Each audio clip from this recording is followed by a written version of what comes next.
You're listening to Skeptoid. I'm Brian Dunning from Skeptoid.com. Probiotics, Fact and Fiction. Probiotics is a word you've probably heard at least 10,000 times over the span of your life. You've heard that it's something you need. You've heard that it will make your body healthier than healthy. You've heard that no living creature could survive without a constant supply of it. One is tempted to wonder how any ancient proto-humans, who had no access to a supermarket, could have ever survived without a supply of this supplement that seems so essential.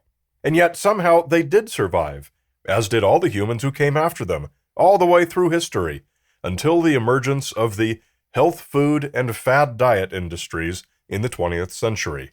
So right off the bat, we know probiotics, like all supplements, are by no means essential for everyone. So let's turn to the science and see what they may or may not actually do for us, or to us. We can start by defining exactly what they are, and the UK's National Health Service has a reasonable definition. Probiotics are live bacteria and yeasts promoted as having various health benefits. They're usually added to yogurts or taken as food supplements, and are often described as good or friendly bacteria. Generally, probiotics are any live microorganisms that are sold as a food additive or supplement, intended or claimed to provide health benefits. What those health benefits actually are is often vague and not very consistent, but that usually has to do with improving your gut flora or restoring intestinal health, both concepts that presume there's something wrong with your GI tract's bacterial population, which 99% of the time means diarrhea or cramping. So what's meant by microorganism? Here we don't have to guess, because there's a list. The International Scientific Association for Probiotics and Prebiotics, ISAPP, consists of academics and industry who study and manufacture probiotic products, and prebiotics, which are products intended to stimulate the growth of desirable microorganisms. To them, you can call a product probiotic if a serving contains 1 billion colony-forming units of one of 5 strains of bifidobacterium or one of 9 strains of lactobacillus. Those 14 strains of bacteria are the only ones ISAPP feels has a sufficient base of study indicating some contribution to, quote, general benefits. And that basically is the entirety of the universe of plausibility around probiotics. There are a couple different types of bacteria that have some experimental support for helping with diarrhea and cramps. But don't jump to the conclusion that chugging down a probiotic yogurt drink can cure either one, because it's not as simple as that. We'll talk more about that in a minute, but first let's dispense with a gigantic constellation of misinformation. And that's that the industry selling you probiotics makes much, much, much larger claims for what their product will do for you. And to sum it all up, the vast majority of it is completely false. In 2020, a group of researchers did a study comparing health benefit claims made by websites against the actual evidence for those claims, using the Cochrane Reviews as the authority. No great surprise, only 24% of claims were backed by decent evidence. A further 20% were backed by no evidence at all, basically just stuff the marketers made up. The remaining 56% were backed only by sketchy, low-quality evidence. What does this tell us? If you're playing the percentages, any given thing you might read about what a probiotic can do for you is probably false. That bears repeating. Any given thing you might read about what a probiotic can do for you is probably false. The researchers found that only 4 conditions, infectious diarrhea, necrotizing enterocolitis, irritable bowel syndrome, and antibiotic-associated diarrhea, are supported by evidence as being treatable with probiotics, although even this is a relatively young science and we don't know everything yet. The list of conditions that are not supported by useful evidence, but for which marketers still promote the use of probiotics, includes ulcerative colitis, pouchitis, Crohn's disease, food intolerance, urinary and vaginal disorders, eczema, obesity and other weight disorders, respiratory disorders, and a whole long list of cancers, including colorectal, bladder, liver, lung, stomach, breast, and cervical. It can be very sobering indeed to see just how low some marketers will go to make a buck off of sick people. Particularly insidious are the really vague claims like promotes gut health. What does that even mean? First of all, health is the absence of disease. If you don't have a gut disease, you have no reason to be seeking out a treatment. The promise of probiotics are to alter the populations of bacteria in your gut, and if it ain't broke, don't fix it.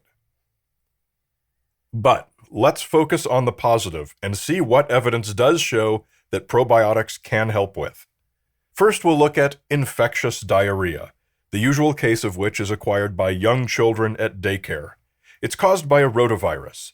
Acute watery diarrhea can lead to dangerous dehydration. A 2011 review of many studies found that specific strains of probiotic, when administered in specific doses, were generally effective in most trials at reducing the diarrhea by about 1 day. Since it's strain and dose dependent, you can't expect to duplicate this success by taking some consumer probiotic product. Second was necrotizing enterocolitis, a very serious condition that affects premature babies. Intestinal tissue gets inflamed and can die, causing a perforation and possibly a fatal infection. The right probiotics can compete against the pathogens and also generate metabolites which the body uses for signaling. This can, in turn, reduce inflammation and regulate the immune cells, among other things. You're not a premature baby, so you don't have this. So really, this is one more thing that probiotics cannot do for you. The third condition for which there's some evidence is irritable bowel syndrome, a common condition which leaves you with chronic cramping and gas and inconsistent stools. This evidence is considerably less robust, and from reading the studies and reviews of multiple studies, it seems clear that there's still no consensus on what works best. A nice thing about consumer probiotic food products and supplements is that they're not going to hurt you when taken as directed. So if you have irritable bowel syndrome, there's no harm in attempting to self-medicate by trying them. You might get lucky, you probably won't, and you'll definitely spend money in the attempt. The fourth and final condition for which there's evidence worth speaking of is antibiotic-associated diarrhea, AAD. The doctor prescribes you antibiotics for some infection, and a side effect is that most such antibiotics will kill off some percentage of your gut bacteria. And when that population gets thrown out of whack, your bowel's normal processing of waste is interrupted, and diarrhea is often the result.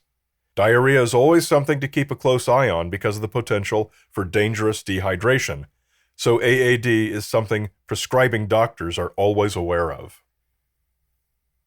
Again, it is noteworthy that 0 out of these 4 are general gut health, and all 4 out of 4 of them are diseases you probably don't have. But let's not leave the hopeful listener empty-handed, or empty-boweled as it were. Suppose you have some other issue in your bowels, more of a generic diarrhea, for example. Suppose you have C. diff, more formally a Clostridioides difficile infection. This is a, quote, bad bacteria that can grow out of control if you don't have enough, quote, good bacteria keeping it in check. C. diff doesn't just randomly happen, so it's almost certainly not the cause of just an ordinary case of diarrhea you might get after a funky dinner or something. When C. diff does happen, it's most often after AAD, when your gut flora is left a bit out of whack following a course of antibiotics. Do probiotics help in these cases? So far, the answer is no. But what does help, in fact it appears to help about 90% of the time, is a fecal transplant. This is poo from someone else, a healthy person, transplanted into your intestines, usually with a colonoscopy or enema, or by way of a pill filled with dried up powdered poo. Far from a probiotic, which is just one type of bacteria, a monoculture if you will, a fecal transplant delivers a full dose of the full spectrum of thousands of species of bacteria from a healthy gut. It doesn't take much to see why this would be so much more effective. It's a full system reset from out of whack to healthy, rather than a probiotic which takes you from out of whack in one direction to out of whack in another. But getting even that benefit, if you consider it one, is a roll of the dice. Various types of probiotic supplements are intended to deliver in each gram between 1 million and 100 million living cells in order to be effective. But as we've just discussed, effective is a somewhat elusive goal for a probiotic. But it means for the newly introduced strain to take root and flourish. And the reason for the big range of numbers is that those 14 strains of bacteria all have different tendencies to grow. But this number is measured at the time the product is packaged for retail. Then there's the time for transportation, storage, retailing, more transportation and logistics, and finally, the time it sits in your cold fridge. This is the big dirty secret of probiotic retail food supplements and products. All 100 million per gram of the little guys may have been alive when it was packaged, but how many of them are still alive when you get around to consuming it, potentially weeks later? It is fewer. It is always fewer. How many fewer is different in every case, but sometimes it's zero. Probiotics begin dying even before the packaging is complete, and they continue dying until you consume them. Every time you consume a probiotic product, it's a game of roulette. The number of living cells in that product is anywhere between 0 and what it was originally intended to be. And so, in summation, I really can't find any compelling reason to take a probiotic. The only things for which there is any evidence it might help you with are a tiny number of diseases that you almost certainly don't have. And if you do have them, there are better treatments available. But I'm not dismissing probiotics completely. They are biologically plausible as a treatment, as we can see with their effectiveness against child infectious diarrhea and necrotizing enterocolitis, assuming we take the right type in a prescription-verified dose. Maybe tomorrow they'll be found to be an effective treatment for something regular people might have. And in the meantime, they aren't going to hurt anyone. So don't get too worked up about probiotics, but also don't flush them out with the poop. You know who you also shouldn't flush out with the poop? Skeptoid's premium members like Dawn D., Brett and his lad Jared, Jesse Seville and Dean Maddox, supporters since 2014, thank you very much, Jonathan Oxer, and Boo Perney. Remember, Skeptoid is a 501c3 educational nonprofit. We depend on your monthly micropayments to keep this content available to all the people out there who need it. Join us in this mission. Just come to Skeptoid.com and click Go Premium and get the show ad-free. And while you're at it, pick up an autographed Skeptoid book or t-shirt in our online store. We've got all the styles, sizes, and colors at Skeptoid.com/store. You're listening to Skeptoid, a listener-supported program. I'm Brian Dunning from Skeptoid.com.